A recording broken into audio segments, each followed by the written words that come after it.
విశ్వంలో ఏ ప్రాణి అయినప్పటికీ కూడా ఏదైనా ప్రయత్నంతోటే సాధించుకుంటుంది. అదే విధంగా మానవుడు కూడా ప్రయత్నంతోటే ఉన్నతుడవుతాడు. ఇవాళ మనం గొప్ప గొప్ప వాళ్ళగా మహానుభావులుగా గుర్తిస్తున్న వారిని గమనిస్తే వారు దాని వెనకాల చేసినటువంటి కృషి ఎంతగానో ఉంటుంది. వారు చేసినటువంటి అట్టి ప్రయత్నమే వారిని ఈరోజు అంత స్థితిలో నిలిపింది అనేది మనం గుర్తించాలి.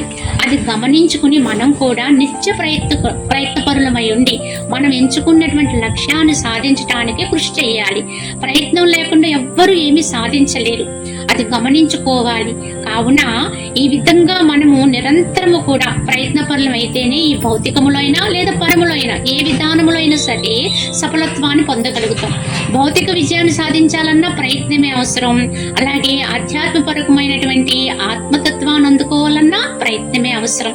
కావున ప్రయత్నము లేకుండా వేరొక అదృష్టం అనేది లేదండి.